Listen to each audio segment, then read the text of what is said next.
સ્વામિનારાયણ હરે સત્સંગી જીવન પ્રકરણ 5 અધ્યાય 22 તારીખ આજે 3 જાન્યુઆરી 2024. આ અધ્યાયને વિશે આપણે રાજા જે છે રાજાના ધર્મો જોઈ રહ્યા છે. એમાં આપણે કાલે 7 અંગો જોયા રાજાના. હવે રાજાનું આપણે જોયું કે ભાઈ રાજા પોતે કેવો હોવો જોઈએ, તો સત્ય વદનૈકશીલ હોવો જોઈએ, કે એ પોતે સત્યને વિશે શ્રદ્ધા રાખનારો અને સાચું બોલનારો હોવો જોઈએ. કેમ? અસત્ય બોલવું રાજા માટે મોટું પાપ છે, બીજા માટે તો છે જ, પણ રાજા માટે મોટું પાપ છે. પછી ધર્મ અર્થ કામને પરસ્પર બાદ ન આવે તેમ તે સમયે એને સેવે. એટલે અલગ અલગ સમયમાં જ્યારે ધર્મની જરૂર હોય તો ધર્મ, અર્થ હોય તો અર્થ પણ જરૂરી છે, અને કામ હોય તો કામ. કારણ કે રાજાને બધાની જરૂર છે, સમજો બરાબર. હવે આગળ તે દક્ષે કહ્યું છે પૂર્વાન હે ત્વાચરે ધર્મ મધ્યાહ્ન હે અર્થ મુપાર્જયત સાયામ હે ચાચરેત કામમ. એટલે શું છે? પૂર્વાને આચરે ધર્મ એટલે સવારે ધર્મ, બપોરે અર્થ અને રાત્રે કામ, સાંજે. એટલે એ પ્રમાણે પોતે એનું આચરણ કરે. જેમ સમયમાં વિરોધ ન આવે તેમ ધર્માદિકનું સેવન કરે. તમે સામાન્ય રીતે ગ્રહસ્થના જીવનમાં પણ જોજો, સવારે ઉઠે એટલે નિત્ય કર્મ નૈમિતિક કર્મ કરવાનો હોય એટલે ધર્મને વિશે આરૂઢ થાય. બપોર પડે એટલે ધીરે ધીરે ધીરે જેવો 10-11 વાગવાની શરૂઆત થાય એટલે સવાર જાય અને આપણે બપોર તરફ આગળ વધીએ એટલે અર્થને વિશે આરૂઢ થાય, અને સંધ્યાકાળ થઈ જાય, પૂરો થાય એટલે પછી એ કામને વિશે આરૂઢ થાય. બરાબર? એમાં કોઈનો કંઈ વાંક નથી. એમાં જવાબદાર આપણે વર્તતા ગુણો છે. સત્વ, રજ અને તમ એ 3 પ્રકારના ગુણો આપણે વર્તતા હોય છે. વિશેષતઃ સવારે વહેલા ઉઠીએ ત્યારે આપણે સત્વગુણની અભિવૃદ્ધિ હોય, એટલે સત્વગુણ 60-70% હોય, એટલે ત્યારે ધર્મને વિશે રુચિ થાય. પછી જેમ જેમ દિવસ ચડે ને એમ રજોગુણની અભિવૃદ્ધિ થાય, એટલે અર્થને વિશે અભિરુચિ થાય. અને પછી રાત પડે એટલે તમોગુણ થાય, એટલે પછી ઊંઘવાની ને પછી જે કંઈ હોય તે. એટલે કહેવાનો મતલબ એવો છે જેમ ગુણ એ પ્રમાણે વર્તે. પણ જે ગુણને આધીન નથી વર્તતા અને પોતાનું જીવન જે છે એ અનુક્રમથી જીવતા હોય વ્યવસ્થિત શાસ્ત્રોક્ત રીતે, એને કંઈ પછી બહુ વાંધો નથી આવતો. બરાબર? કારણ કે એને ખબર છે આ સમય છે તો મંદિર જવાનું છે, આ સમય છે તો આ કરવાનું છે, આ સમય છે તો આ કરવાનું છે, તો એ પ્રમાણે થાય. બાકી જે મોટા હોય કે નાના હોય, જે પેલી આપણે બાયોલોજિકલ ક્લોક તમે કહીએ તે શરીર બગાડે એ જો ચૂકે તો, અને બીજું જે કોઈ ભગવાને કહ્યું એ પ્રમાણે આજ્ઞાની બહાર જાય તો એ દુઃખી થાય. બરાબર? રામાયણ શરૂઆત થઈ ગઈ છે 2 દિવસથી. સોની લાઈવ ઉપર રામાયણ આવે છે. મારા ખ્યાલથી પેલી જૂની રામાયણ જેમને બનાવેલી એ સાગર આર્ટ્સવાળાની જ છે, અને એણે શરૂઆત બહુ જોરદાર કરી છે કે રાત્રે 9 વાગે આવે છે. હા, અહીંયા જ 9 થી 10. ના નવી બનાવી છે એણે. પણ કાલે બે એપિસોડ જોયા, બંનેમાં રામાયણની શરૂઆત જે તુલસીકૃત રામાયણમાં ને એમાં જે એના કારણો બતાવેલા છે રામચંદ્ર ભગવાનના, એને કારણ બધા બતાવી દીધા. સમજો કે ભાઈ રામચંદ્ર નવી બનાવી, પણ એ જ ઘરના ફેમિલી એ જ છે. સાગર આર્ટ્સવાળાએ જ બનાવેલી ના છોકરાઓ, હા એ લોકોએ જ બનાવી છે. એટલે મને એટલે હા, એટલે એના પૌત્ર પ્રપૌત્ર હશે. એટલે મને છે ને એક હું આ રમેશભાઈ ઓઝાની કથા સાંભળતો હતો ને, એમાંથી મને એમણે કહ્યું કે એ લોકો બનાવે છે અને આમાં પણ બહુ મહેનત કરેલી છે, લોકોએ રિસર્ચમાં બહુ મહેનત કરેલી છે. એટલે આમાં એમણે શરૂઆત જે તુલસીકૃત રામાયણમાં ભગવાન રામચંદ્રના અવતરણના જે કારણો હતા ત્યાંથી જ શરૂઆત કરી કે ભાઈ ભગવાન પેલા જે કાકભૂષણજીજી જે રામાયણ ગાય છે તે, પછી એક શિવજી જે એમ કહી કે સંવાદમાં ઉમા પાર્વતીજીને જે રામાયણની કથા કહી છે તે, અને કાકભૂષણજીજી કાયમ માટે રામાયણ ગાતા હોય છે, અને પછી એ પેલા મહર્ષિ જે એમ કહી કે વિશ્વામિત્ર એના આશ્રમમાં આવે છે ગાતા ગાતા, અને કૌશલ્યાજીને પગે લાગે છે. કૌશલ્યાજી વિચારમાં પડી જાય છે કે આ કેમ મને પગે લાગે છે. પછી કહે છે કે આને ત્યાં નારાયણ અવતરવાના છે. કાકભૂષણજીજીને ત્રિકાળ જ્ઞાન હતું, અને એ કાયમ માટે એમણે શિવજી અને ઉમા પાર્વતી પાસે જે એ કથા કહેતા હતા શિવજી ઉમા પાર્વતીની, એ સાંભળીને આવેલા. એટલે એમને એ ખબર હતી. એટલે એ બધા જે એણે ટૂંકમાં બહુ જલ્દી બતાવી દીધા, પણ એ જે એણે સંદર્ભો બતાવ્યા એ સારા બતાવ્યા.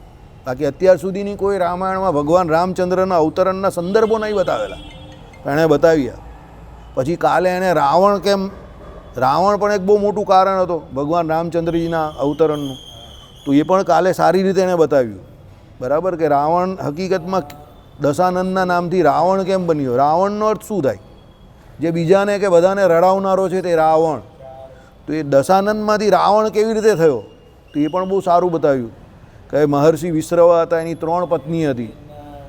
એ 3 પત્નીમાં પહેલી જે પત્ની હતી એનું નામ કંઈ ઈલા કે એવું કંઈક હતું, અને એના થકી એમ કે કુબેર થયેલા, તે યક્ષ હતા, બરાબર. બીજી પત્ની એની આ જે કૈકસી હતી તે હતી, જે રાવણની માતા હતી તે. તો એના થકી એમ કહે કે એને કેટલા પુત્ર થયેલા? તો રાવણ, કુંભકર્ણ, વિભીષણ અને શૂર્પણખા. અને પછી એની એક ત્રીજી પત્ની હતી રાકા, એના થકી ખર ને દૂષણ થયેલા. એટલે મહર્ષિ વિશ્રવાને આ પ્રમાણે 3 પત્ની હતી. પણ રાવણને એવો આક્ષેપ હતો કે તમારો પિતા તરીકેનો જે પ્રેમ જે છે તે 3ને અલગ અલગ મળે છે, કે પત્ની તરીકે જે તમે પ્રેમ કર્યો તમારી પત્નીઓને એમાં પણ અલગ અલગ રીતે મળે છે એમ. બધાને તમે એક સરખો પ્રેમ નથી આપ્યો. એટલે રાવણે એ પ્રમાણે આક્ષેપ કરેલો. અને બીજું કુબેર હતો, તેને સોનાની લંકામાં એ જે રહેતા હતા, તો એ સોનાની લંકામાં એણે રાવણના ફેમિલીને એન્ટર નહીં થવા દીધેલી, જગ્યા નહીં આપેલી. એ લોકો લંકાની બહાર રહેતા હતા, બરાબર. એટલે રાવણને એ બાબત પહેલેથી ખૂંચતી હતી કે આ આપણો ભાઈ થાય, સાવકો ભાઈ ને આટલી મોટી સોનાની લંકામાં રહી અને આપણે આ લંકાની બહાર રાખે છે. એટલે એણે તપશ્ચર્યા કરેલી. અને એના 10 દશાનંદ એટલે એના 10 જે મુખ હતા તે એણે હોમી દીધેલા તપ કરીને. પછી કોને? બ્રહ્માજીને વરદાન માટે. અને પછી બ્રહ્માજી પ્રગટ થયેલા, 9 આપેલા, 10મું કાપતો હતો અને બ્રહ્માજી આવી ગયેલા. અને પછી એને વરદાન આપેલું. અને પછી એણે વરદાન આ જ માંગેલું કે એના જે 10 માથા હતા, એટલે શું કે ગંધર્વથી ન મરવું, યક્ષોથી ન મરવું, દેવતાઓથી ન મરવું, બધાથી ઘણા બધા જે કોઈ છે એ બધાથી ન મરવું, એમ કરીને બધું માંગેલું. એટલે એ 10 માથા હતા એના, બરાબર, સો કોલ્ડ, કે આ બધાથી ન મરે એમ. અને પછી એમને બ્રહ્માજીએ વરદાન આપ્યું. અને પછી સીધો એ લંકા જાય છે. જોરદાર સીન હતો, બરાબર. એના બાપા મહર્ષિ વિશ્રવા જ બેઠેલા હતા ગાદી ઉપર ત્યારે. અને સીધો જાય છે ને જે કહે છે એના બાપાને, પછી એના બાપા એને બહુ જોરદાર બોલે છે મહર્ષિ વિશ્રવા કે દશાનંદ तुम में विनम्रता का अभाव है. ત્યારે કે अभाव तो बहुत सारी बातों का है. घर पे छत का अभाव है, थाली में भोजन का अभाव है, और मेरी माता को आदर का भी अभाव है. उसके बारे में तो आपने कभी नहीं सोचा. એના બાપાને ઉઠાડીને મોકલી દે છે, તમે વનમાં તપ કરવા જાઓ. લંકા પહેલે સે રાક્ષસો કી થી और बाद में भी राक्षसों की ही रहेगी. કુબેર બી ભાગી જાય છે. કહેવાનું તાત્પર્ય શું હતું? શાસ્ત્રો જે કે એ પ્રમાણે બ્રાહ્મણનો દીકરો હતો, રાક્ષસી સંસ્કાર એને એની માતાના કુળમાંથી મળેલા, તો પણ એની માતાએ ન આપેલા. એની માતા એવું નહીં કહેતી હતી કે લઈ લે, પણ એની માતા તરફથી એને એ સંસ્કાર મળેલા હતા. અને એની ઈર્ષ્યા, સમજો, એને કૈકસી એટલે વિશ્રવાએ જે 3 લગ્ન કર્યા હશે. હવે એના બાપા પુલત્સ્ય હતા, ત્યારે તો બધું હતું ને, ત્યારે તો થતા હતા ને, અંદર બહુ થતા હતા. પણ હતી એટલે કૈકસીના કુળના લક્ષણ હતા એ, સમજો. અને એને કરીને એને આ છીનવી લેવાની વૃત્તિ કેળવાયેલી. આટલો મોટો તપસ્વી હતો તો પણ એ કયા લેવલ પર પહોંચી ગયો કે એના બાપાને ઉચકીને એને બહાર મૂકી દીધા. અને એણે બાપાને શું કહ્યું ખબર? इससे ज़्यादा अच्छे की उम्मीद मेरे से नहीं रखना, मैं आपको यहाँ से भेज रहा हूँ, यही बहुत बड़ी बात है. कुबेर ने પણ કહી દીધું એણે, लंका और तुम दोनों चले जाओ वरना प्राण ले लूँगा. આમ જ કરેલો કુબેર પણ ભાગી જાય. એનો જોરદાર બતાવે છે, દશાનંદ બતાવેલો જોરદાર. યુટ્યુબ પર જોવું હોય તો જોજો. એણે એન્ટ્રી બહુ જોરદાર બતાવી, સિરિયલને ઉચકી નાખી એણે, બરાબર. એનો દશાનંદ એ બન્યો કેવી રીતે દશાનંદમાંથી રાવણ, એણે સારું બતાવ્યું કે ભાઈ વ્યક્તિ જોડે જ્યારે ઇમોશનલ અત્યાચાર થાય અને પેલો કહીને દિલ પર લઈ લઈને, ત્યારે જે આસુરી તત્વ જોડે આસુરી બને. એટલે આપણી અંદર બધાની અંદર રામ અને રાવણ રહેલા છે. તમે બહારથી જેને પોષણ આપો તેવા તમે અંદરથી થાવ પછી, બરાબર. રાવણનો અર્થ જ એ બધાને રડાવનારો, બરાબર. અને પછી પેલા વિભીષણે જે મારા ભાઈઓ ભક્તિ માર્ગમાં ચાલે એમ કરીને મને ભગવાન વિષ્ણુની ભક્તિ જો એવું પણ જે કહેલું એનાથી પણ એ અકળાઈ ગયેલો રાવણ, કે ભગવાન વિષ્ણુ તને મદદ નહીં કરવાના, તને મદદ કરનારું એક જ છે હવે અનંત કોટી બ્રહ્માંડમાં, આખા જગતમાં. કોણ? દશાનંદ. બરાબર. એટલે અભિમાન અહંકાર બુદ્ધિશાળી માણસને બગાડે છે. બુદ્ધિશાળી માણસને વધારે બગાડે, યાદ રાખજો. ગગાના એક ફાયદો છે, ગગાને બગાડવાના ચાન્સ એટલે ઓછા છે કે એની બુદ્ધિ વધારે નથી ચાલતી. પણ બુદ્ધિશાળી માણસ બગડે ને તો બહુ ખતરનાક બગાડે, આખી દુનિયાનું બગાડી નાખે. એવો હળી કરીને જાય ને કે એ મરે પછી પણ દુનિયા સળગતી જાય. એ રાવણનું બેસ્ટ એક્ઝામ્પલ છે. રાવણ બુદ્ધિ વગરનો ન હતો, બહુ બુદ્ધિશાળી વ્યક્તિ હતો, બહુ બુદ્ધિશાળી. વેદનું સૌ પ્રથમ વખત રાગે સહિત ગાનાર વેદને રાવણ હતો. શિવમંગળ સ્તોત્રને રાગે સહિત ગાનાર રાવણ હતો. રાવણ સંગીતનો બહુ મોટો જાણકાર હતો. શિવજી રાવણને પોતે કૈલાસમાં બોલાવતા હતા સંગીત ગાવા માટે. બંને પેલા સાદિક, હું શું કહેવાય, એ લોકોનો એક સારો શબ્દ છે, નહીં સાગરીત નહીં, બંને જોઈન્ટમાં ગાતા હતા. કારણ કે શિવજી પણ સંગીતના એ અને રાવણ પણ બહુ જોરદાર હતો સંગીતથી ગાવાવાળો. એટલે શિવજી રાવણને બોલાવતા હતા, ઇન્વિટેશન આપતા હતા, અને કૈલાસમાં જઈને રાવણ ગાતો હતો ને વગાડતો હતો. રાવણનો સૂર અવાજ પણ બહુ જોરદાર હતો. રાવણનું પાત્ર એક એવું હતું કે બહુ મલ્ટિપલ એની અંદર ગુણો હતા, પણ એની ઈર્ષ્યાને કારણે એ રાવણ થઈ ગયો. બરાબર. ચાલો, એટલે આપણામાં ગુણ હોય પણ એનો મતલબ એવો નથી કે અહંકાર નામનો એક શત્રુ આવી જાય તો બધા ગુણો ધોવાઈ જાય. અને રામચંદ્ર ભગવાનમાં સરળતા હતી, વિનમ્રતા હતી, એને કારણે રામચંદ્ર ભગવાન આજે પણ પૂજાય છે. કોઈ પોતાના છોકરાનું નામ રાવણ રાખતું નથી. રાવણ રાખે તે બધી ફિલ્મો પણ ફ્લોપ જાય છે. હિન્દુસ્તાનમાં એક પણ પિક્ચર રાવણ નહીં રાખતા. પછી એક બીજી વાત, તમે શ્રીલંકા બોલી એની પરથી યાદ આવ્યું. આ જે શ્રીલંકા અત્યારે છે ને તે રાવણની લંકા નથી. આપણું વિભીષણ અલૌકિક જે શ્રીલંકામાં રાજ અત્યાર સુધી કરે છે ને એ જે અમર છે ને ચિરંજીવ, તે સમુદ્રની અંદર છે. અને એની ઉપર વિભીષણજી આજે પણ એ કરે છે, રાજ કરે છે. અને સાઉથનું એક મંદિર છે, એમાં વિભીષણજી આજે પણ એ પૂજા કરવા આવે છે, આજે પણ આવે છે. હા, દિવ્ય રૂપે. કારણ કે 5 જણા જે હતા ને તે રામાયણ ગ્રંથ મુજબ 5 જે હતા તે વૈકુંઠમાં ન ગયેલા. ભગવાન રામચંદ્ર છેલ્લે ધામમાં ગયા ને બધાને લઈ ગયા, 5 ન ગયેલા. એમાં એક વિભીષણજી હતા, હનુમાનજી હતા. હા, એટલે એ 5માંથી વિભીષણનું કારણ એવું હતું કે એ ભગવાન શ્રી રામ પાસે જ્યારે ગયેલા ને ત્યારે એને આસક્તિ શું હતી કે મને લંકાનું રાજ આપે. સુગ્રીવનું જોઈને કે ભાઈ સુગ્રીવ કેપેબલ ન હતો તો પણ બાલીને હરાવીને ભગવાને કિષ્કિંધાનું રાજ્ય આપ્યું ને, તો મને લંકાનું રાજ આપે. એટલે એ લંકાનું રાજ ભોગવવાની એને આસક્તિ હતી, એટલે ભગવાને એને જીવતો રાખેલો કે તું રાજ ભોગવ. હનુમાનજી પોતે પોતાની રીતે નહીં રહેલા કે ભાઈ મારે ભગવાનની કથા અહીંયા તમારા ગુણ કીર્તન ગાવા છે. તો ભગવાને કહ્યું કે મારા ગુણ કીર્તન તો અહીંયા ગાઈ શકશે, તું વૈકુંઠ લોકમાં ન ગાઈ શકે. તો કે હું અહીંયા રહીશ. એટલે એ હનુમાનજી અત્યારે પણ રામાયણની જ્યાં કથા કીર્તન થતા હોય ત્યાં હનુમાનજી હાજર થઈ જાય. એટલે જે સારા વક્તા હોય કે જે પણ કોઈ હોય તે હનુમાનજીનું એક આસન ખાલી રાખે. રામાયણની કથા ચાલતી હોય ત્યાં અત્યારે પણ. હવે જેને ન સમજ પડતી હોય ને ન, એ અલગ વાત છે, પણ અત્યારે પણ સારા વક્તા હોય જે થોડું સમજદાર હોય છે એ રાખે હનુમાનજીનું એક આસન. એટલે હનુમાનજી ચોક્કસ આવે. ગમે તેવો સામાન્ય વક્તા ગામડામાં પણ પેલો વાંચનારો હોય ને, રામાયણ વાંચનારો હોય ને, તો પણ હનુમાનજી આવે. બરાબર. એટલે કહેવાનું તાત્પર્ય શું છે, આપણા ગ્રંથો, આપણા શાસ્ત્રો અને આપણા એક એક જે પાત્રો જે છે ને, એ પાત્રો બધા આપણે કંઈ ને કંઈ શીખવાડી જાય છે. અતિશય બુદ્ધિ હોવી જરૂરી નથી, પણ અતિશય સરળતા કે વિનમ્રતા હોવી જરૂરી છે. આપણી વિનમ્રતા કે આપણી સરળતા આપણે ભગવાન સુધી પહોંચાડી દઈએ છીએ. આપણી બુદ્ધિ આપણે નથી પહોંચાડતી. કારણ કે બુદ્ધિ શું છે ખબર તમને? તર્કસંગત છે. બુદ્ધિમાં તર્ક રહેલો છે. અને એ હાલો મારે કહેવું નથી, જેટલા હોશિયાર ને એને આડાવડા તર્ક વધારે થાય. હવે ભણેલા માણસ હોય ને, સાહેબને પૂછજો, એને 40 કે 50 વર્ષનો થાય પછી સત્સંગમાં લાવો, ઓ માં મને કંઈ પૂર્વનો બહુ સંસ્કારી હોય તો જ આવે. બાકી નાની ઉંમરમાં, તમારી ઉંમરમાં જે ભણેલો માણસ સત્સંગમાં આવી ગયો તે આવી ગયો. બાકી ભણેલા માણસને 50 વર્ષે સત્સંગમાં લાવવો બહુ અઘરું કામ છે. નહીં આવે સર, આવે જ નહીં. એ આમ તેમ તાયલા ટીપતા હોય, ટાઈમપાસ કરે, પણ મંદિરે નહીં આવે ભણેલો. યાદ રાખજો. કેમ? બુદ્ધિ તર્કસંગત છે. એટલે એની બુદ્ધિના તર્કમાં પરમાત્મા નામનું કેરેક્ટર જે છે ને, પાત્ર, એ બેસે જ નહીં.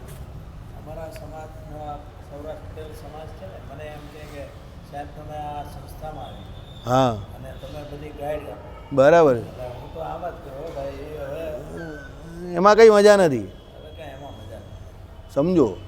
એટલે એ આવી રીતે સાહેબે કહ્યું એ પ્રમાણે બધી સોશિયોલોજીકલ જે કંઈ પ્રોગ્રામ ચાલતા હોય ને એમાં પ્રમુખ જઈને બની જઈને આવું બધું કરે. બધા સમાજના લોકો બોલાવે, સિનિયર સિટીઝનમાં ને આમાં. મારા ફુવા બહુ જતા હતા, એ કસ્ટમ ઓફિસર હતા, તે સિનિયર સિટીઝનની મિટિંગમાં જ્યાં સુધી હાથ પગ ચાલતા હતા ત્યાં સુધી જતા હતા. મને પણ કાયમ કહ્યું, તું આવની કંઈ કહે નહીં, તું કંઈ કહે નહીં એમ કે આવીને. હું એક દિવસ આવીશ. એ મારા ફુવા નીકળી ગયા, પણ હું એક દિવસ ગયો નથી. બરાબર, એક દિવસ આવીશ. મારી એક જ વાત, ઠાકોરદાસ એ બહુ એક્ટિવ માણસ, બરાબર, આ ઓળખે. વટમાં જાય પાછા અહીં વરે તો કાકા પાછા આમ જીન્સ બીન્સ પહેરીને ટી શર્ટ બીશર્ટ અમેરિકાનું લંડનનું પહેરીને જતા હતા. બરાબર, કોઈને લઈને જાય એને એવો રસ જરા આગળ પડતા એમ. એટલે મંદિરે પણ આવતા હતા, પણ મંદિરવાળું જરા સાઈડમાં, આવું બધું વધારે. એટલે એવું જ છે, એ તર્કસંગત નથી. ભગવાન તર્કમાં નથી આવતા, તર્ક અપ્રતિષ્ઠાના. એટલે બુદ્ધિશાળી માણસનો તર્ક જે છે ને એ પરમાત્મા સુધી પહોંચતો નથી. પરમાત્મા તર્ક સંગત નથી. પરમાત્મા શાસ્ત્ર સંગત છે, શ્રદ્ધા સંગત છે અને તમારા વિશ્વાસ સંગત છે. અને સૌથી મોટો આ ભાઈએ કહ્યું પ્રમાણે આ બધું હશે તો તમારામાં ભાવ આવશે. જો ભાવ આવશે તો તમે ભણેલા છો કે નથી ભણેલા ડઝન્ટ મેટર. જટાયુને પણ મળે ભગવાન, અને સબરીજીને પણ મળે, અને ભલા ગમે એવો અભણમાં અભણ હોય એને પણ મળે. આપણે ત્યાં ભક્ત ચિંતામણી તૂટેલી ભાષામાં કે ભાંગેલી ભાષામાં પેલા આપણા જે કંઈ ભાભાઓ ગાતા હોય ને તો એને પણ ભગવાન મળે. કેમ? તર્કસંગત નથી, ભાવસંગત છે. સમજો ભગવાન. પણ પછી પેલા બહુ મોટા મોટા ને ખોટા તર્ક કરતા હોય ને એને ભગવાન ન મળે. સમજો, નહીં તો એ બાજુ પોતાનું કંઈક મૂકવા જાય એમાં પાછા. કંઈ નવું શોધવાની કે કંઈક બતાવી દેવું જગતને, કે કંઈક જગતને શીખવાડી દેવું, એવી વૃત્તિ કોઈ દિવસ ન રાખવાની.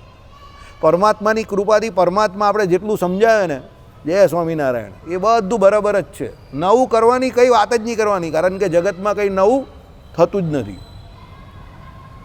સમજો, તમે જ્યારે જ્ઞાતા, જ્ઞેય અને જ્ઞાન આ ત્રણ વિષય, આ ત્રણને સમજી જશો ને તો તમને ખબર પડશે કે જગતમાં કંઈ નવું થતું જ નથી. કારણ કે જ્ઞેયમાં બધા વિષય આવે, અને જ્ઞાતા તરીકે તમે પોતે જીવાત્મા છે, અને જ્ઞાતા બે છે, એક જીવાત્મા છે અને પરમાત્મા છે. જીવાત્મા જ્ઞાતા કેવો છે તો એના વિષયમાં જે કંઈ આવે એ વિષયને એ જાણે. પણ પરમાત્મા કેવા છે તો એ બધા વિષયને જાણે છે. તો હવે પરમાત્મા બધા વિષયને જાણતો હોય તો જીવાત્માએ કરવાનું શું છે? પરમાત્માને જ પોતાનો વિષય બનાવી દઈને પરમાત્માને જાણી જાય. સિયા રામમય સબ જગ જાણા, બધા વિષય તો ભગવાન જાણે છે.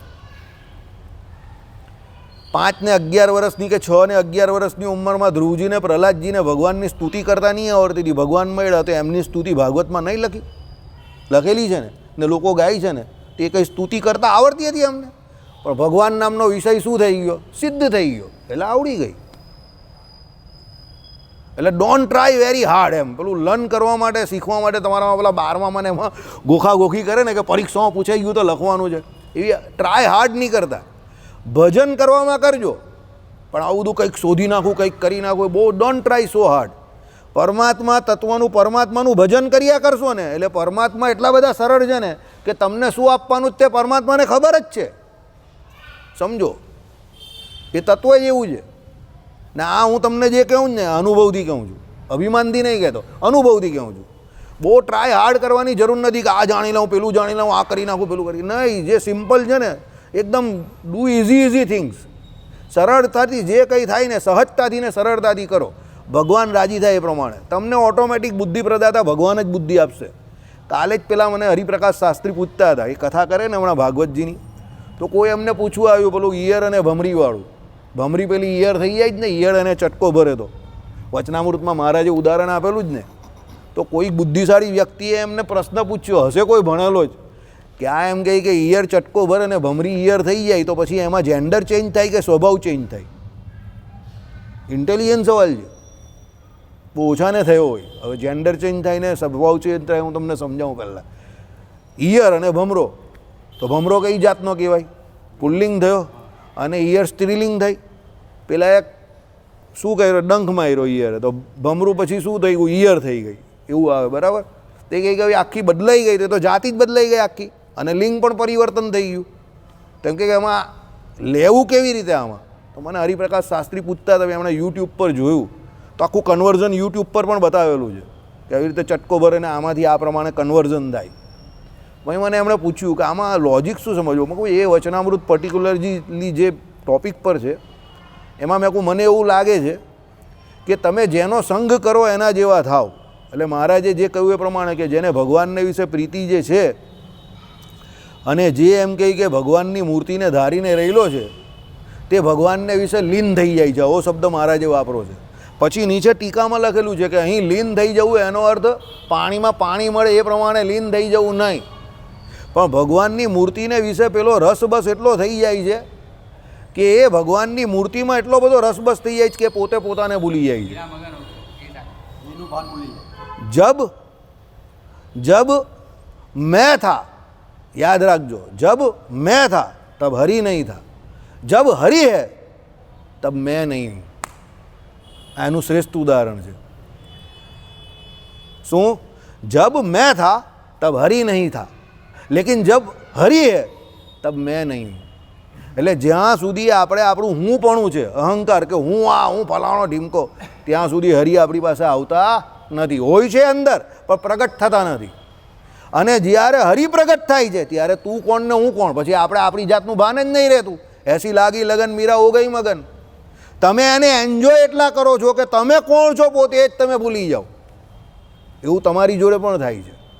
જ્યારે તમને એવો ઉત્તમ વિષય તમને લાગે, બીજાને નહીં, તમે જેને ઉત્તમ વિષય માની હોય અને તમે જ્યારે એ ઉત્તમ વિષયને ભોગવતા હોય ને, તમારા માટે દાખલા તરીકે કોઈને જલેબી બહુ ભાવે છે ફોર એન એક્ઝામ્પલ, અને એને જલેબીને મસ્ત મલાઈ મળી ગઈ, બરાબર, મનીષના મોઢામાં પાણી છૂટી ગયું, બરાબર, શું મળી ગઈ અને મલાઈને જલેબી, અને વાતેથી ઘરેથી ફોન આવ્યા કરે છે, તો એ પેલા ફોન ઉપર ગરમ થશે. અને બંધ કરતો પહેલાં એ રિંગ વાગતી હશે ને એની પર, કેમ? એ ફોન જે છે ને તેને ઇન્ટરપ્શન કરે છે, અંતરાય કરે છે. શું અંતરાય કરે છે? પેલી જલેબી ને મલાઈનો જે રસ છે ને એમાં જે મજા લેવામાં,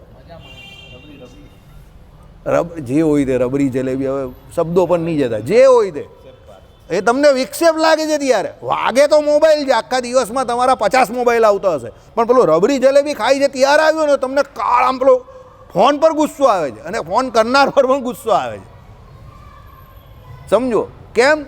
એ તમે જ્યારે રબડી જલેબીનો ટેસ્ટ માનો છો ત્યારે તમને જગતમાં બીજું કંઈ સૂચતું નથી, તમને એ રબડીને જલેબી જ દેખાય છે. હવે જ્યારે જો આવો તુચ્છ પંચ વિષય જે છે, જે ભગવાને એમાં આટલું સુખ મૂકેલું છે, તો એને ભોગવવામાં તમે તમારી જાતને કે જગતને ભૂલી જાઓ છો. સમજો તો આ તો પરમાત્માનું સુખ છે. તો પરમાત્માનું સુખ જ્યારે એ જીવને મળે, કે એ જીવ જ્યારે ભોગવે ત્યારે એને એની જાતની ઓળખાણ રહી, કે એની જાતને યાદ કરે ત્યારે ભૂલી જ જાય. પેલા કયા બેન હતા, સ્વામિનારાયણ, હું સ્વામિનારાયણ છું, સ્વામિનારાયણ છું કહેતા હતા ભગત પીજના અવલભાઈ શું કહેતા હતા કે હું સ્વામિનારાયણ છું, હું જ સ્વામિનારાયણ છું એવું કહેતા હતા, બરાબર. ઘણા લોકો કહે કે આ થોડી સ્વામિનારાયણ છે, પણ એની સ્વામિનારાયણ ભગવાનને વિશે બાની દ્રષ્ટિ એટલી જોરદાર ચોંટી ગયેલી, મનની વૃત્તિ એવી ચોંટી ગયેલી કે એને સ્વામિનારાયણ સિવાય બીજું કંઈ દેખાતું જ નહીં હતું. સમજો, એટલે એવું કહી શકતા હતા કે હું જ સ્વામિનારાયણ છું. એકચ્યુઅલી સ્વામિનારાયણ ભગવાન તો એનાથી અલગ વ્યક્તિ હતા. એટલે આમાં શું છે કે તમે જેને સેવો એના ગુણ તમારામાં આવે, તો ભગવાનને સેવો તો ભગવાનના ગુણ તમારામાં આવે. તો ભગવાનના ગુણ કેવા છે? બધા કેટલા મોટા મોટા ગુણ છે. સમજો, તો એ તમારામાં આવે તો પછી તમારી પોતાની કોઈ હેસિયત છે કે તમારી પોતાની એન્ટિટી રહી?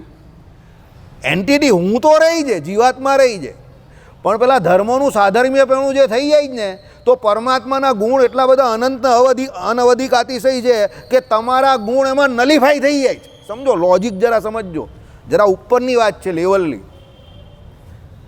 બે ભાઈ છે, બંને ભાઈ બહુ હોશિયાર, બંને ભાઈ પોતપોતાની રીતે પોતપોતાના ક્ષેત્રમાં બહુ હોશિયાર, પણ એક ભાઈને સંગીત બહુ સારું આવડે છે અને બીજાને સંગીતમાં સૂઝ નહીં પડતી. હવે એ સંગીત જે નામનો ગુણ પેલા ભાઈમાં એટલો જોરદાર છે કે એને કરીને એ ભાઈને લોકો વધારે ઓળખે છે અને પેલાને ઓછું ઓળખે છે, પણ ટેલેન્ટમાં બંનેના કમી નથી. સમજો, તો પેલાના સંગીત નામના એક એક્સ્ટ્રા ગુણને લીધે પેલો બીજો ભાઈ ગમે એટલો ગુણવાન હતો તેના બધા ગુણો અંદર શું થઈ ગયા? ખોવાઈ ગયા, દબાઈ ગયા. એમ પરમાત્મામાં ને જીવાત્મામાં બંનેમાં ગુણ છે, પણ પરમાત્મામાં એટલા બધા ગુણ છે, એટલા બધા ગુણ છે ને અનવધિક અતિશય છે, અસંખ્ય છે, પાછા અનંત છે પાછા.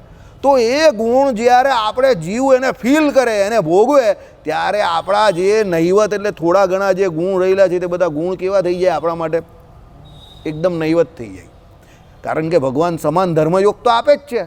ગુણયોગ તો સમાન આપી જ દે છે. ભગવાન એટલે તો અતિશય કૃપાળુ ને અતિશય દયાળુ કયા પરમાત્માને, કે પોતાના જેવા સમગ્ર કલ્યાણકારી અનંત કલ્યાણકારી ગુણે બળાત્કારે કરીને પેલાને પોતાના ભક્તને જે મુક્ત થયો એને આપી દે છે. પ્રથમનું કયું વચનામૃતની ટીકા મોટા ભાઈ? પ્રથમના કયા વચનામૃતની ટીકા?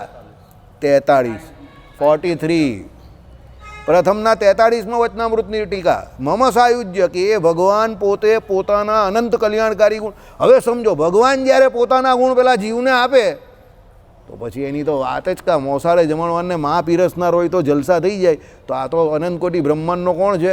બાપ પીરસનાર છે. એ પણ એના ગુણ પીરસે છે. બરાબર? એટલે આ કેવું છે, જબ મેં થા તબ હરી નહીં થા, અબ હરી હે તો મેં નહીં હું. મેં નહીં હું એટલે એનો મતલબ પેલો ગુણી નથી એવું નહીં, ગુણી છે. ગુણી એને એન્જોય એટલો કરે છે કે એ ગુણી પોતાના ગુણોને ભૂલી જાય છે, પણ બધા પરમાત્માના જ ગુણ ને ગુણ એને દેખાય છે. ઘણી વખત એવું થાય પ્રકૃતિમાં કોઈ એવી ઘટના બને કે આપણે આમ જોઈએ ને તો જોતા જ રહી જઈએ, અવાક રહી જઈએ. સમજો, ત્યારે આપણો જીવનદાન નથી હોતો, હોય છે, પણ આપણા શરીરના જે બીજા ગુણો છે તે બધા આપણી સ્તબ્ધતાને લીધે શું થઈ જાય? અટકી જાય છે. એટલે આપણે એમ થાય એ સમયમાં આપણી જોડે શું થયું, એ ઘટના કેવી રીતે ઘટી, કોઈ પૂછે તો ભાઈ મને કંઈ ખબર જ નથી, હું તો જોઈને જ એકદમ અવાક બની ગયો. બરાબર? અહીંયા આવું જ છે. ચાલો, ઓકે, કાંથી કાં ચાલી ગયા આપણે, કે કંઈ નહીં, જે હતું તે સારું હતું. એટલે શું કહ્યું કે ભાઈ ધર્માદિકનું સેવન કરે તેમજ ધર્માદિકને પરસ્પર વિરોધ ન આવે તેમ તેનું સેવન કરે. એટલે ધર્મમાં વિરોધ ન આવે એમ અર્થ કામનું, અને ધર્મ અર્થમાં વિરોધ ન આવે એમ કામનું સેવન કરે. ઓકે, એટલે રાજા છે એટલે એને એના નિયમમાં મર્યાદામાં તો રહેવું જ પડે. ધર્મમાં હોય તો અર્થકામ પણ એમાં, ને અર્થકામમાં પણ ધર્મ તો હોવો જ જોઈએ, કારણ કે ધર્મની બહાર જશે તો પછી પબ્લિક પણ જાય. એટલે બધાનું એ સેવન અલગ અલગ કરવાનું છે, પણ બધાનો સમન્વય કરીને કરવાનું છે. તો આપણા માટે પણ કોમન નિયમ જ છે ને. ભગવાને ચોખ્ખું કહ્યું ને કે ભાઈ તમે ધર્મની રીતે જ અર્થ અને કામ પણ ભોગવવાના છે બધાએ. એટલે રાજાએ પણ એનું ધ્યાન રાખવાનું છે. બરાબર? એટલે વિરોધ ના આવે પ્રમાણે સેવન કરે. હવે આ મેઇન છે, જે વર્ણાશ્રમ અનુબંધી ધર્મો છે તેનું પ્રયત્નથી સંરક્ષણ કરવું. રાજા કરશે તો જ બીજા કરશે. હવે અત્યારે તો કળિયુગમાં આપણે એમ થાય કે પેલા લોકો ઉપરથી કે આંતરજ્ઞાતીય લગ્નને, હું એ જ તો કેવું, આંતરજ્ઞાતીય લગ્નને પ્રોત્સાહન આપે છે. એ હકીકત હવે કોર્ટ પાછી એવું કહે છે, સુપ્રીમ કોર્ટ એવું કહે પાછી કે તમે અંદર અંદર આંતરજ્ઞાતીય લગ્ન કરાવો એટલે આ બધું ઝેર ખતમ થઈ જશે. અરે હોય, ઝેર વધી જશે ઉલટી. એ લોકોને તો એવું જોઈએ જ છે. બરાબર? એ લોકોમાંથી કોઈ કન્યા આ બાજુ આવે તો પેલાને મારી નાખે, કાપી નાખે, એવું કરે. પણ આપણા વાળો કંઈ નહીં કરે, જઈને પેલાને રિક્ષા અપાઈ આવશે, મકાન અપાઈ આવશે. હે? હા, શાકભાજીની લારી અપાઈ આવશે. કારણ કે એ લોકોને એની જ જરૂર હોય ને, એનાથી વધારે તો આગળ જવાના નથી. આગળ ગેરેજ ખોલાય આપશે, કાં સફરજન આપશે. બરાબર? પછી પેલો ઊભો ઊભો સફરજન વેચશે. સમજી ગયા? એટલે એ ખોટી વાત છે, એવું ન હોવું જોઈએ. કાયદો પણ એવી રીતે હોવો જોઈએ કે બંધારણ પણ એ પ્રમાણે હોવું જોઈએ કે જેનો જે ધર્મ હોય એ પ્રમાણે એ ચાલે. તો પછી તમે એક બાજુ એવું કહેવું, સમજો, બંધારણ એવું કહે છે કે બધાને પોતપોતાનો ધર્મ પાળવાની છૂટ છે. સમજો, બધાને પોતપોતાનો ધર્મ પાળવાની છૂટ છે. બરાબર? એવું બંધારણ જ કહે છે ભારતનું, કોન્સ્ટિટ્યુશન ઓફ ઇન્ડિયા. તો પછી એક બાજુ પાછા પેલા લોકો એવું કેમ કહે કે આંતરજ્ઞાતીય લગ્નને પ્રોત્સાહન આપવું જોઈએ? કારણ કે આપણા ધર્મમાં તો વર્ણાશ્રમનો ધર્મ પાળવાની કહ્યું, તો આંતરજ્ઞાતીય લગ્નને પ્રોત્સાહન આપવાનું થોડું કહ્યું છે આપણા ધર્મમાં. તો પછી સરકાર એવું શું કામ કહે? તો પછી બંધારણમાં તમે એવું કેમ કહ્યું કે ભાઈ બધાને પોતપોતાનો ધર્મ પાળવાની છૂટ છે? તો ભાઈ અમને અમારો ધર્મ પાળવાની છૂટ છે, તો તમે પછી આંતરજ્ઞાતીય લગ્ન કરવાનું શું કામ કહો છો? તમે વાત સમજા? વિરોધાભાસ છે ને, વાતમાં વિરોધાભાસ છે કે નહીં? સમજો તમે. બરાબર? ચાલો, કંઈ નહીં, નહીં સમજ પડી હોય તો વેરી ગુડ, સમજ પડી હોય તો વેરી ગુડ. બાઉન્સર વાત છે થોડીક, કંઈ નહીં. ચલો, ઓકે. જેમ પ્રજાઓ પોતાના વર્ણાશ્રમ ધર્મોને ઉલ્લંઘન કરે નહીં તેમ પ્રજાઓનું પ્રશાસન કરવું. પ્રજાને પણ એ પ્રમાણે વર્ણાશ્રમના ધર્મોનું પાલન કરે, પ્રોત્સાહિત કરવા પડે. બરાબર? તમે શું એમ કહ્યા કરો કે વસ્તી બહુ વધે છે, વસ્તી બહુ વધે છે. બરાબર? પહેલાં તમે બે, તમારા બે, ને હવે એ તમે બે ને તમારું એક પર આવી ગયું. હવે બધાને ફફડાટ થવા માંડ્યો છે. હવે ફફડાટ શું કરો? 20 વર્ષ વચ્ચે એવું જ રહ્યું. તમે બે તમારો એક, તમે બે તમારો એક. અરે આખી જાત પૂરી થઈ જવાની એમાં. કોઈ કાકોની ને કોઈ મામોની ને કોઈ માસીની ને કોઈ ફોઈની, કંઈ નહીં. સમજો. બરાબર, તમે બે તમારા બે નહીં, તમે બે તમારા ચાર, ને ચારમાંથી એકને લશ્કરમાં આપો ને એકને સાધુ બનાવો. હા, હકીકત છે. તો સનાતન ધર્મનો ઉદ્ધાર થશે, દેશનો ઉદ્ધાર થશે. પણ ચાર હશે ત્યારે એ કામ થશે. એટલે તમે બે તમારા ચાર હોવા જોઈએ, અને એક આર્મીમાં જવો જોઈએ અમારી, અને એક સાધુ બનવો જોઈએ. બરાબર, એક દેશની રક્ષા માટે ને એક ધર્મની રક્ષા માટે એજ્યુકેશન આપીને કરો. તમે બે તમારા ચાર હોવા જોઈએ, સમજો. એ જ બરાબર છે. કાકા માસા ફોઈ ફુવા એ જો પહેલાં ફેમિલી હતું. હવે આ લોકોના સમયમાં જે ફેમિલી હતું, સાહેબ અત્યારે અહીંયાથી ફોન કરે તો 200 માણસને ભેગા કરી દે. એમનું ફેમિલી એટલું મોટું કુટુંબ જ. તો આ ભાઈ પણ ફોન કરે તો 200 માણસને ફોન કરે તો આવી જાય. આપણે 200 માણસ ભેગા કરવા હોય તો અઘરા પડી જાય. કારણ કે હોય કોણ, આ પૂરું થઈ ગયું. લે કોણ આવે? કોઈ હોય જ નહીં. તો આપણી પેઢીમાં કેટલા બચ્ચે આવે? બધાને એક એક જ હોય, સમજો. હા, તો કેવું છું. ત્યારે આ લોકની પેઢી હતી, એમાં 200 માણસને ભેગા કરવા એટલે ચપટીનો ખેલ. એ લોકોને પ્રસંગ હોય ને એ નાના કરવા પડે, આતોપવા પડે કે ભાઈ આને બોલાવીએ, આના કુટુંબમાં 5 છે તો ચાલો 2ને બોલાવીએ, એવી રીતે. હા, આતોપવા પડે, સમજો. અરે આપણે આખા ખાનદાનને બોલાવે તો પણ 3 જણા આવે. હોય જ નહીં તો કોઈ ખાતી આવવાનો હોવો જોઈએ ને. ખાનદાન પેલો કંઈ, અમે ઘણી વખત એવું કરીએ, આમંત્રણ આપીએ ને તો કુટુંબે સહિત આવજે. પેલો કંઈક હું એકલો જ છું, એટલે તો કહું છું તને કુટુંબે સહિત આવજે, સહકુટુંબ આવજે. પેલો કંઈ એકલો જ છું એટલે પછી એવું જ કહેવાય ને કે સહકુટુંબ આવજે. હોય જ નહીં તો કાંથી લાવવાનું? બરાબર. એટલે અત્યારે આપણા સાધુઓ આ પ્રકારે કહે છે કે ભાઈ ગ્રહસ્થ હોય એને 4 સંતાન હોવી જોઈએ. 2ને ભણાવો જોરદાર, 4-4ને ભણાવો. બરાબર, ભણાવવાની કોઈને ના નથી. કન્યા હોય તો કન્યાને પણ ભણાવો. પણ 2 જે છોકરા છે તે એ પ્રમાણે ઇન્ડિયન આર્મીમાં મૂકો એકને. બરાબર, એકને સાધુ બનાવો, દેશની રક્ષા અને રાજ્યની રક્ષા માટે. ચલો, ધર્મની. ઓકે, આગળ જઈએ. પર હાર્ડ જાણ્યા વિના સર્વત્ર વિશ્વાસ ન જ કરવો. રાજાએ તો વિશ્વાસે રહેવાનું જ નથી. વિશ્વાસે રહ્યો એટલે એનું વાણ ડૂબી ગયું. રાજાએ તો હંમેશા શકની નજરે જ જોવાના બધાને. રાજા અને પોલીસ કાયદો એ હંમેશા બધાને શકની નજરે જ જોઈ તો જ એનું કામ ચાલે. એ વિશ્વાસે રહ્યો તો વાણ ડૂબી જાય. એટલે પોલીસ જોજો, જેટલાની પણ સાક્ષીને બોલાવે કે આને બોલાવે કે તેને બોલાવે, બધાને શક્તિ જ જોઈએ અને આળા તેરા પ્રશ્ન પૂછે જ. કે તમને શું પોલીસ ઇન્ક્વાયરી, પણ એકચ્યુઅલી ઇન્ટ્રોગેશન જ જોઈએ. તમે કહ્યું કે ભાઈ ઇન્ક્વાયરી અને ઇન્ટ્રોગેશનમાં શું ફેર છે? ચાલો, ફરક છે. ઇન્ક્વાયરી એટલે તમારા વિશે જે કંઈ જાણકારી હોય એ સામાન્ય જાણકારી, પણ ઇન્ટ્રોગેશન એટલે પેલો શકની નજરે બધા અડવિતરા સવાલ પૂછે ને. કે આપણે કહીએ કે ભાઈ 7 વાગે મંદિર, એટલે તરત કહીએ 7 વાગે રોજ મંદિર જાઓ છો, આ ઇન્ટ્રોગેશન છે. ઓકે, તમે કહો કે એ દિવસે કેમ ના ગયેલા, આ ઇન્ટ્રોગેશન. તમે કહો કે એ દિવસે આમ થયેલું, ઓકે, તો એ એમ થયેલું તો તમે ક્યાં હતા? ઓકે, તો એના આગલે દિવસે ક્યાં હતા? એના પાછલે દિવસનું પૂછે બાજુ. Okay, this is interrogation. Inquiry સામાન્ય છે. દાખલા તરીકે તમે રેલવે સ્ટેશન પર લખેલું હોય ને ઇન્ક્વાયરી, ત્યાં શું લખેલું હોય? પૂછપરછ. તો એક ભાઈ 2 કલાક એની ટ્રેન મોડી હતી, એટલે ગયા અને પૂછ્યું કે ભાઈ તમારી માસીના છોકરાના લગ્ન થઈ ગયા પેલાને? પેલું કે એ તમે કેમ પૂછો છો? ચલો, ફોઈના છોકરાના થઈ ગયા. તે કે તમે કેમ પૂછો છો? કાકાની છોકરીના થઈ ગયા. પેલો કે તમે કેમ પૂછો છો? તે કે આગળ બોર્ડ મારેલું જ પૂછપરછ તો પછી કરવાની તો ખરી ને, કલાક બાકી જ મારો. તમે જ ઉપર લખેલું જ પૂછપરછ, એમાં કઈ ચોખવટ કરેલી છે કે કઈ પૂછપરછ કરવી? લખેલું પૂછપરછ એટલે ગામડાનો માણસ એટલે એ કહે કે ચાલો જઈએ ને ટાઈમપાસ કરીએ.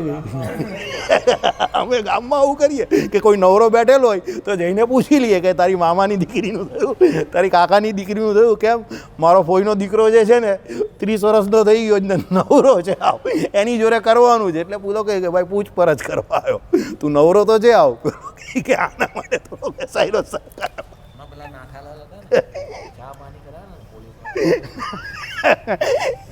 આપણા મંદિરમાં પણ એક છે એવી નોટ, કોઈ પણ રસ્તે ચાલે ને એને બરાબર છોલી નાખે. આપણા મંદિરે જ આવે છે એક ભગત, નામ નહીં પૂછતા તમે, પોલીસ વાળાને પણ કરી નાખે.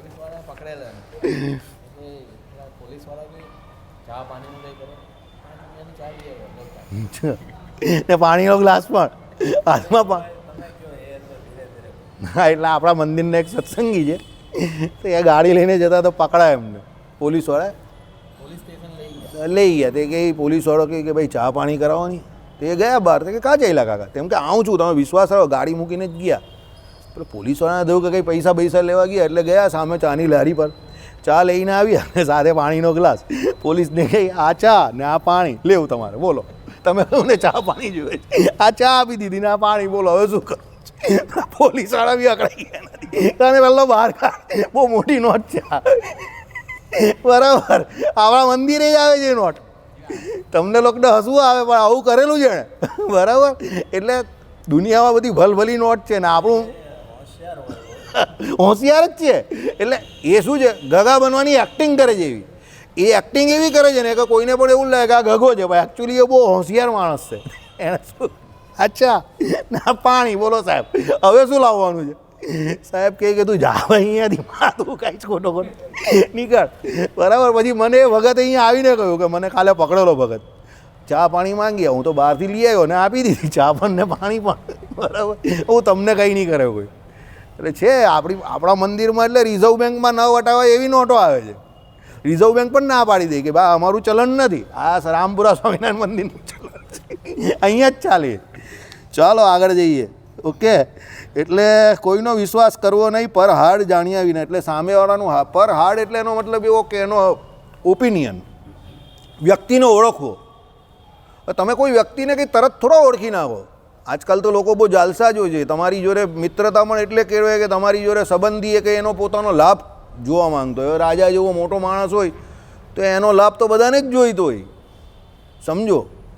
એટલે લોકો ખાલી પણ જી હજુરી તો કરતા જ હોય. એટલે એણે એ બધા લોકોને ઓળખવા પડે કે આ બધા મારી જી હજુરી કરવાવાળા સાચી છે કે ખોટી છે.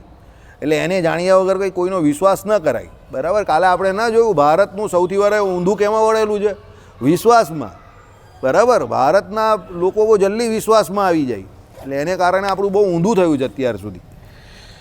ઓકે, એમ ઉદ્યોગ પર્વમાં વિદુરે કહ્યું છે, એમ રાજધર્મમાં કહ્યું છે.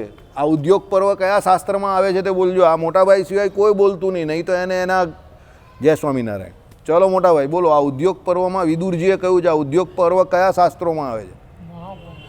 વાહ,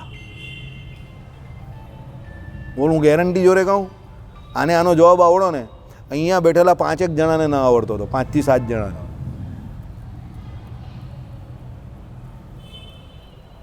ના ખબર હતી, બોલો, અહીંયાથી 5 થી 7 જણાને, ઓછામાં ઓછા, વધારે હોઈ શકે, બરાબર. એ લોકોના મોડા પરથી મને ખબર પડી ગયેલી કે આ લોકોને નહીં ખબર, બરાબર. મેં આ ભાઈને એટલે પૂછ્યું, મેં ચાલ ટ્રાય કરવા દે મહાભારતના ઉદ્યોગ પર્વમાં, બરાબર. હવે જેને નહીં ખબર એના માટે એક આ એલાર્મ બેલ છે, પર્વ તરીકે આવે. આ ભાઈ જે છે એજ્યુકેશનથી માંડીને પરિસ્થિતિથી માંડીને દરેક બાબતમાં તમે બધા જે કોઈ છો ને, આ બધી રીતે ચેલેન્જિંગ વ્યક્તિ છે અત્યારે, ને બધાને એ પોતે ચેલેન્જ કરી રહેલો છે, બરાબર. એની ચેલેન્જ જે છે ને એને સલામ કરવા જેવી છે, સેલ્યુટ કરવા જેવી છે, સમજો, બરાબર. એટલે એ જે પરિસ્થિતિમાં દરેક વસ્તુને ચેલેન્જ આપતો જીવી રહેલો છે ને એને યાદ પણ રહી છે, એ એના માટે હકીકતમાં ચેલેન્જિંગ છે અને સેલ્યુટેબલ છે, બરાબર. ને જેની પરિસ્થિતિ સારી હોય ને એને ન યાદ રહેતું હોય ને ન ખબર પડતી હોય તો એની આળસ છે, પ્રમાદ છે, બરાબર. ચાલો, ઓકે. એ રાજધર્મમાં કહ્યું છે, ચતુર રાજા યુદ્ધમાં ગજ અશ્વ રથ પદાતી આ ચતુરંગ બળને યુદ્ધ કરાવવા લાયક પ્રદેશોને લક્ષણો વડે જાણે. હા, એ કંઈ પછી દશેરાને દિવસે ઘોડો ચાલે જ નહીં, સમજો.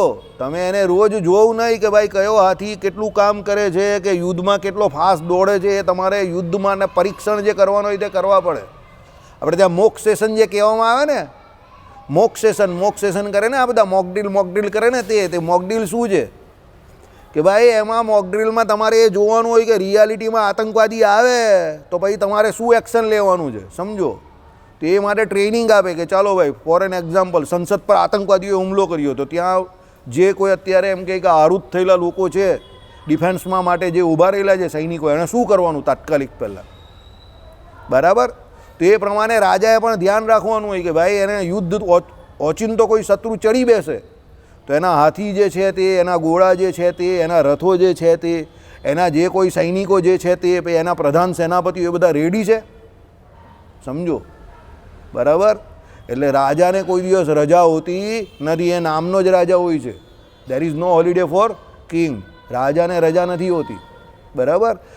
એ જ પ્રમાણે કોને, સૈનિકને પણ રજા નથી હોતી, અને એના જે કોઈ અસ્ત્ર શસ્ત્ર સરંજામ છે એને પણ રજા નથી હોતી, કારણ કે શત્રુ ગમે ત્યારે ચડી બેસે.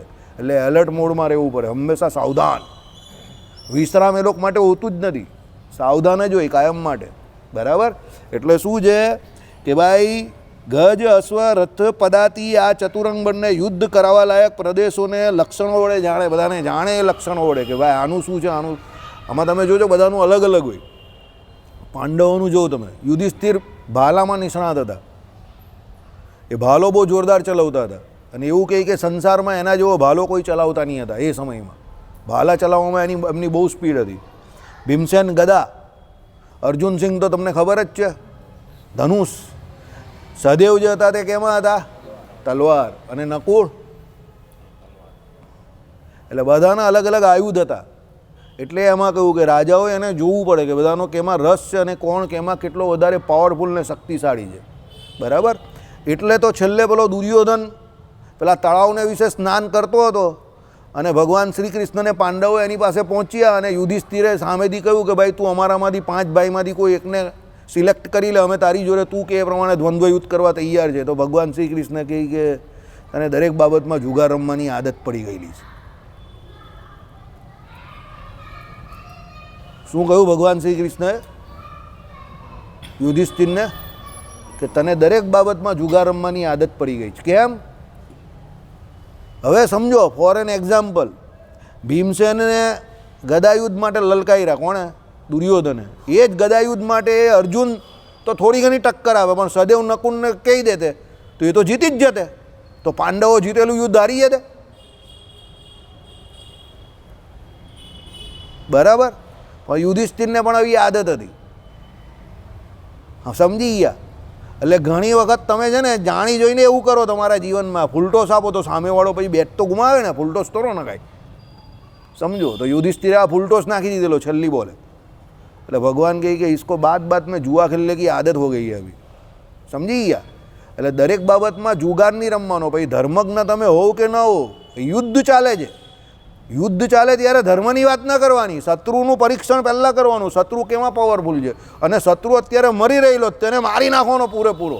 તો વિચારવાનું એવું હોય કે આને પૂરો કરી નાખવો છે, ત્યારે પછી બહુ તમે ધર્મના ગીત ગયા કરો તે ન ચાલે, સમજો. એટલે ભગવાન શ્રી કૃષ્ણએ શું કહ્યું કે હવે આ શું વિચારે છે જો. એ તો નસીબ સારું કે એણે શું કહ્યું કે હું ભીમસેનને એમ કહી કે જોડે યુદ્ધ કરવા તૈયાર છું, બરાબર, દ્વંદ્વ યુદ્ધ. અને શસ્ત્ર શું હશે? ગદા. એટલે ભીમસેન જોડે યુદ્ધ કર્યું એટલે આટલું ચાલ્યું, સમજો. અને ભીમસેને પણ છેલ્લે એને જે માર્યા તે કેનાથી માર્યા? કપટથી જ, બરાબર. એની જાંઘ પર જ પ્રહાર કરેલો.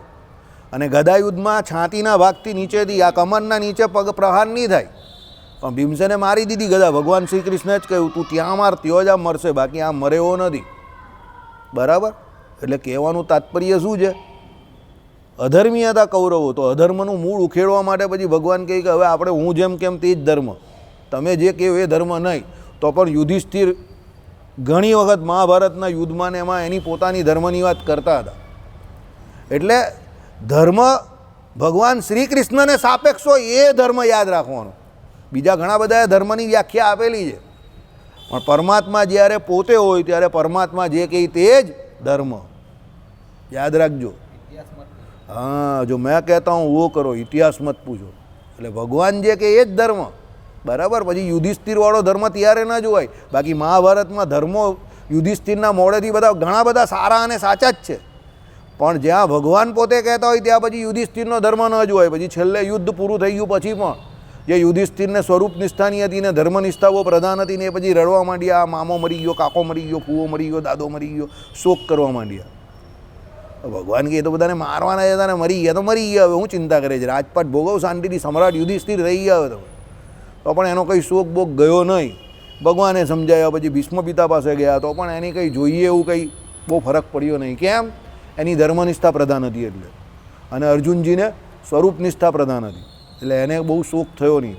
બાકી વિકેટ તો વધારે અર્જુનજીએ લીધેલી, સમજી ગયા, તો બી એને શોક થયો નહીં. એટલે કહેવાનું તાત્પર્ય શું છે? સ્વરૂપ નિષ્ઠા હંમેશા દ્રઢ રાખવી, ધર્મનિષ્ઠા મોડી નહીં કરવાની, પણ સ્વરૂપ નિષ્ઠા કેટલી દ્રઢ રાખવી કે એ તમારા ધર્મને સાચવી રાખે ગમે તે પરિસ્થિતિમાં. પણ પછી એવું નહીં થઈ જાય કે તમે ધર્મની બહુ વાત કરો ને સ્વરૂપ નિષ્ઠા તમારી મોડી પડી જાય. કારણ કે એક વસ્તુ યાદ રાખજો, તમે જે ધર્મનું પાલન કરો છો ને એ કેમ કરો છો? પરમાત્માને રાજી કરવા કરો છો. તો પરમાત્મા મેઇન કેન્દ્રમાં છે, યાદ રાખજો. ધર્મ, જ્ઞાન, વૈરાગ્ય સહિત ભક્તિ કરવાની છે, તો ભક્તિ મેઇન છે. તો ભક્તિ કોની કરવાની છે? એ પરમાત્માની કરવાની છે. એટલે પરમાત્મા મેઇન કેરેક્ટર છે, સમજજો. ધર્મ જે છે કે જ્ઞાન જે છે કે વૈરાગ્ય જે છે એ પોષણરૂપ છે કોને? પેલી ભક્તિને. એ ભક્તિ કોની કરવાની? તો પરમાત્માની કરવાની છે. એટલે આપણા જીવનમાં ધર્મ જે છે એનું સ્થાન કેમ છે? પરમાત્માને લઈને છે. તો જ્યાં પરમાત્મા પહેલાં આવતા હોય તો પહેલી પરમાત્માનું સિલેક્શન. સમજ પડી કે ન પડી? જ્યાં ભગવાન એવું કહેતા હોય તો પછી ભગવાન જે કે એ જ ધર્મ ત્યારે, સમજો. પછી તમે એમ કહો કે ના હું પુસ્તકમાં તો આવું લખેલું, તમે અત્યારે એવી વાત કરો છો. અરે ફકીર મોહમ્મદ ભગવાન કહી જ ને, આ કેવી વાત છે? અહીંયા આરતી થતી હોય અને પ્રત્યક્ષ ભગવાન અહીંયા તમારી હાજર આવી જાય તો તમે કહો હું તો આરતી કરવા જવાનો, આરતી કરવા જવાનો. અરે ફકીર મોહમ્મદ તું આરતી રોજ એટલે જ કરે કે આ ભગવાન આવે, તો હવે અહીંયા ભગવાન આવી ગયા તો તું ત્યાં કાં ચાલ્યો? અક્કલ બળી કે ભેંસ બળી? ના પણ મારો તો આરતી કરવાનો નિયમ છે, હું તો આરતી કરવા જવાનો એમ કરીને ડાયો પાછો આરતી કરવા ત્યાં જશે. અરે પણ અહીંયા ભગવાન આવી ગયા, અરે હું ત્યાં જ જવાનો. અરે તો જા. એ સ્વરૂપ નિષ્ઠામાં શું છે? કાચપ છે. એટલે ધર્મનું પાલન કરવું, ધર્મને ખોટા પણ ન પાડવા, પણ જ્યાં ભગવાનનું વાક્ય હોય ત્યાં પછી ભગવાન જે કહે તે જ ધર્મ. શ્રીપતિમ શ્રીધરમ સર્વદેવેશ્વરમ ભક્તિ